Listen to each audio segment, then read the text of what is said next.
Do you ever feel like doing the right thing means being a doormat? Do you struggle to submit to your husband? How can you keep your self-respect while submitting to your husband? The topic today is for the wives because these are the questions they ask me. So today I'm going to tell you how not to be a doormat. Hi, I'm Kelly Case, licensed counselor and marriage coach. I take marriages that are broken and unfulfilling and make them first class, so you can love life together. This channel is for you if you want a happier home, but you just don't know how to get it. Be sure to hit that subscribe button so that you can be notified anytime I upload anything new. If you are married to a man and struggle to submit yourself to him, I've got some great tips to share with you today.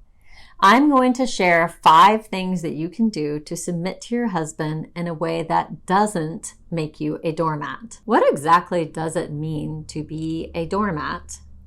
When I think of a literal doormat, I picture the thing you step on when entering or exiting a building.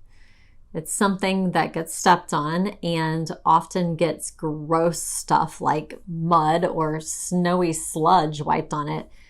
It's not really something that sounds very appealing to be. I mean, imagine that you had to choose to be an object for a day. Any non-living object. Maybe you'd want to be a blanket that somebody snuggles close or a flower vase to hold beauty, but probably not a doormat. The Merriam-Webster dictionary defines a person who is a doormat as someone who submits without protest to abuse or indignities. That sounds awful. I think most of us just think that a doormat is someone who gets walked on, isn't heard, and is taken advantage of. You know, someone without a backbone. Is this what it means to be submissive? When the Bible calls wives to submit to their husbands, what is it really advising? And what does that look like in real life? What's the difference between being a doormat and being submissive? And why do people often confuse the two concepts? It's easy to assign our own meanings to English words in the Bible. It seems that we each have our own personal definition or take on certain words. But what's the real meaning of the original word? Well, the original Greek word used in the Bible for the submit in Ephesians is hypotasso, which means to place yourself under, to cause to be in a submissive relationship of submission, involving recognition of an ordered structure of the entity to whom appropriate respect is shown. It's actually a combination of 2 words, one that means a position under and one that means arrange or put in place. So I think it's basically saying to know your position in the hierarchy. In other words, respect your husband as a leader. Does knowing your position in the hierarchy and respecting your husband's leadership mean that you have to do whatever he says? Does it mean you have no voice, get walked all over, and get taken advantage of? No, not necessarily. It's tricky, right? Because I guess it really depends on what type of leader your husband is. Is he a dictator? Is he an evil ruler? The Bible doesn't just instruct women to submit to their husbands and then end the book there. It goes on to tell husbands how to respond, which is to love their wife like Christ loved the church, which means being willing to die for her best interest, to nourish her and cherish her. You see, this is a 2-way street. Who wouldn't want to submit to the leadership of someone who leads like that? If only one of you is trying to follow the biblical instruction for a marriage relationship, it won't go well.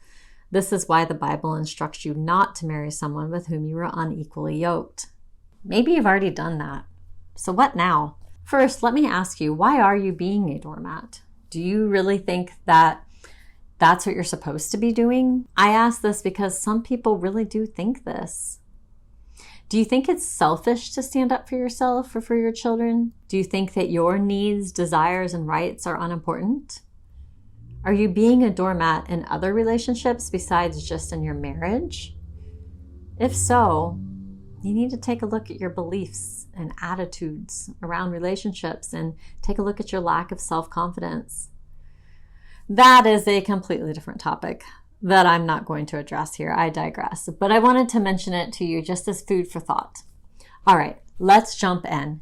How can you submit to a husband that isn't loving you the way the Bible instructs? Number 1, appreciate his position as head of your household and his desire to lead your family. Men have a need to lead. It's built into them. It's a natural drive. Most men are raised to be independent. They are told to man up, no crying in baseball. Don't be a pussy.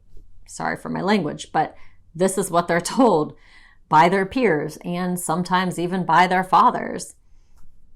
They are supposed to be able to take care of the family. Take care of them when something needs fixed. If there's a spider in the living room, or if, God forbid, a burglar were to come in during the night. They can't ask dad for help. They are dad. This can go too far at times, and they begin to think that they can never ask for help for anything, including getting counseling or hiring a plumber or even asking for directions. There are situations where it's acceptable to ask for help without feeling like a pussy, and then there are other situations where it is not. And how those situations are defined is different for every man. As women, we don't feel the same pressure, so we sometimes roll our eyes at our man when he won't ask for directions or he won't hire a plumber to fix the kitchen sink. But I think that we should learn to appreciate our husband's desire to lead and to fix, his desire to be responsible. His intentions are to be a real man, a leader, and a problem solver. To be independent. Can it cross the line to being prideful? Absolutely. However, you know what? We women, we often cross the line with our intentions too. So let's have grace on him. Let's look at the why behind his actions rather than judging him through the lens of our femaleness. If you have sons, you know what I'm talking about. It's just like when your little boy wanted to do it by myself so that he could feel strong and proud. And so that he could learn to be a man. Your husband is the same way. It makes him feel good about himself when he's independent. Respect and appreciate his manhood and his desire to be a leader. Don't try to make yourself over him. Don't try to make him a woman. Just be his cheerleader. Tell him he can do it and that you believe in him, and then let him do it. Even if you could do it better, even if he makes mistakes, even if it takes longer. Don't try to make yourself over him. Let him be strong and lead. It allows you to rest. Does this mean that you don't make decisions or you aren't involved in decisions? No. It means you aren't in control. It means the pressure isn't all on you. It means you have a partner in this thing called life. It means you're not alone. Let him lead and see how freeing this can be for you. The truth is, he would die for you if a burglar came in. Would you do that for him?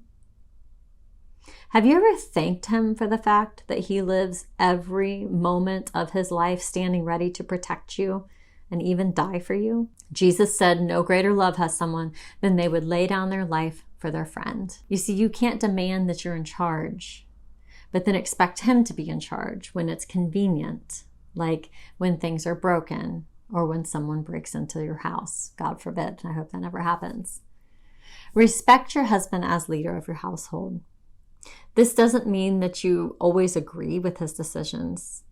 This means that you view him in the proper light as the leader. Just as you might not always agree with our president or the government or a teacher or a police officer, but you respect their position of hierarchy in your life. Support your husband as he continues to learn and grow in his leadership abilities. Don't try to steal his thunder or take over his position. Sometimes this might look like doing what he wants instead of what you think is best. When the two of you can't agree on a decision and neither of you is suggesting that somebody does something sinful or unbiblical, the husband's decision trumps the wife's because he's the leader. Ouch! I know, we don't like this. It's a tough part about the submissiveness thing. Someone has to own 51%. Even though you have 49% and you have a large say, things that are split 50-50 never go well when there's disagreement. Someone has to have that final say. And the Bible sorted this out for us. The husband gets the final say. Should he listen and consider all of your points? Absolutely. Should he walk all over you and take advantage of you? Absolutely not. But if you can't agree, the final decision is up to him. This is leadership. This is what you have to respect. Let's take an example. Your husband wants to send the kids to public school. It's practically free and very convenient. It'll make them what he calls normal. He went to public school and he thinks that he turned out just fine. You, however, are concerned about what's being taught in the public school. And you're pretty passionate about believing that the children should be either homeschooled or sent to a private school. Homeschool would mean you can't work and bring in any income into the home. Private school would mean that a lot of income is going out of the budget to pay for the schooling. Your husband does not like either of these options. What do? You sit down calmly and share your thoughts and your concerns. He shares his. You both listen and consider everything each other is saying. Ultimately, you would try to find a compromise or a way to make it work for both of you. If you can't, and you are just in a power struggle with opposing views, he gets to make the decision. He's the head of the house. Your children need their parents to be happily married more than they need a private education. Ultimately, that will benefit them more in the long run. And I say this as someone who homeschooled her kids for 10 years with the blessing of my husband. So I believe in homeschooling and private education. I just also believe in respecting your husband and his desire to lead. This doesn't mean that you can't continue to voice your concerns as they're attending school and continue to ask again. It just means that he has the final say in the disagreements like this. Number 2, draw the line appropriately. Having said all of that, my second tip is to draw the line appropriately. Submitting to your husband's leadership doesn't mean that you do everything he tells you to do. For example, I think you should draw a line at doing something that you think is wrong, like stealing something or having orgies or neglecting your children. There's a hierarchy in place, for sure. And the hierarchy is Jesus, and then your husband, and then you. Not husband, you, Jesus. So don't get this backwards. Just as we don't submit to government when they demand us to do something that is unbiblical, we also do not submit to our husbands in that situation either. Jesus always comes first. Your husband is not your Lord. Jesus is your Lord. But you can honor his leadership in your relationship, in your home. Now, I've seen a lot of women in this situation take the Jesus comes first mentality and use that as an excuse to get over involved in church activities in the name of being a good Christian and doing what the Lord is calling them to do. When in reality, they're just avoiding their husband and avoiding their home life. What God is calling you to do is to be refined by the fire, to grow as a person through the institution of marriage, to lead your husband to Christ, to provide a good family for your children to grow up in, to be an example, and to win your husband over with love and respect. You can't do this if you're living at church every day, avoiding your life. Guess what happens in this situation? Your husband dislikes Jesus and church and anything to do with Christianity because he sees it as the thing that's stealing his bride away from him and destroying their relationship. Is that what you want? If your husband feels like Jesus is getting in the way of you loving him, then you're doing something wrong, because Jesus would never get in the way of that. This brings me to my third tip, which is to see your husband the way God does. Instead of thinking to yourself, ugh, this wretched man, he's so lost and so mean. He's never going to change. I'm married to the wrong person. If he were only a Christian, everything would be different. Think to yourself, he's not a believer yet. Yet. How well are you representing Jesus to him? You're the number one up close example that he has. Are you showing him Jesus, or are you showing him your frustration, your resentment, and your desire to control? Because that's not from the Lord. Instead, let him experience that your relationship with Jesus is helping you to be a better wife to him and a better overall person. Explain to him that loving Jesus and spending time with Jesus helps you love him better. Heck, don't explain it to him. Show it to him. He should be able to experience how much better of a wife and overall human being you are after you've spent some time in the Word or in prayer. Your home is your mission field. As much as I value church service and community service, sometimes your mission field and your home is more important. The fourth tip for submitting to your husband is to show him respect. Emerson Eggerichs, in his book Love and Respect, tells us that men have a strong need for respect. In fact, he says that when surveyed, men say that having respect is more important to them than having love. When they were given a choice on the survey between would you rather be unloved and alone in the world, or would you rather know that you've lost everyone's respect, they chose I'd rather be unloved and alone.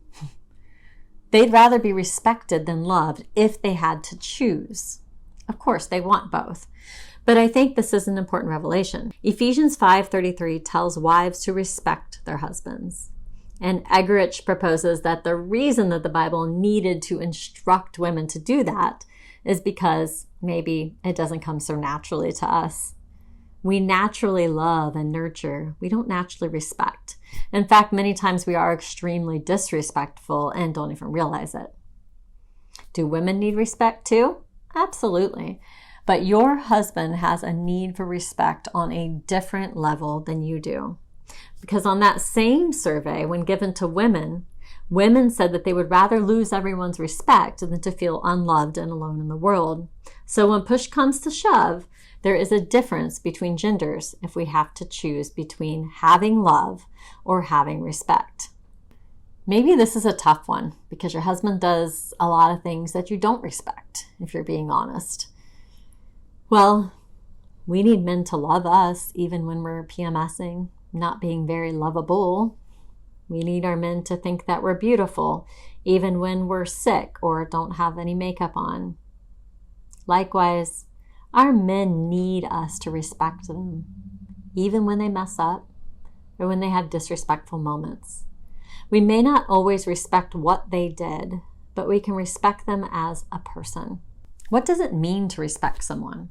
It means to trust him, appreciate him, believe in him, and honor him. I have a whole video on how to show respect, and I'll link it at the end of this video. My final tip before I share my closing thoughts is to submit to him by loving him well. Look out for his best interests. Love him in the ways that make him feel loved, assuming they're reasonable. If he's a words of affirmation guy, tell him often how much you appreciate him. If he's a quality time guy, sit on the couch and watch a movie with him or go on a drive together. If his love language is physical touch, be affectionate. If he feels most loved by receiving gifts, then pick out something special and thoughtful for him from time to time.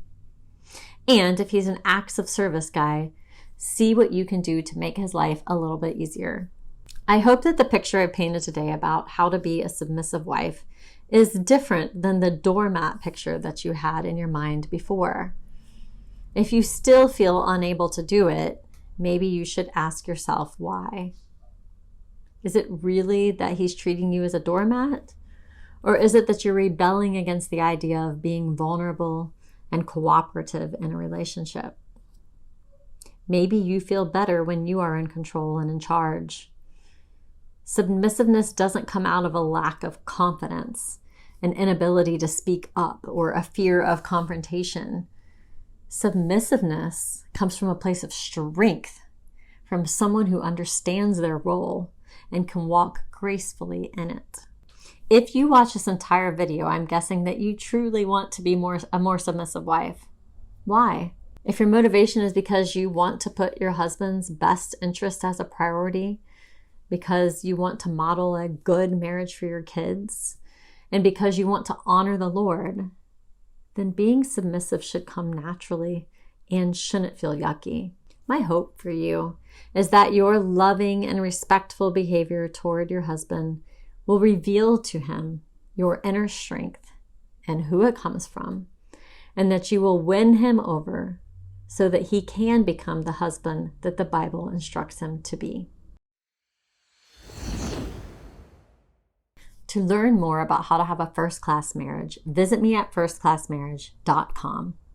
And if you liked this video, I'd really appreciate it if you would hit like, leave a comment, subscribe to my channel, or even share this with somebody else, because the more that you do that, the more they show this video to other people who may need it. And as promised, I am linking some videos here for how to show respect to your husband.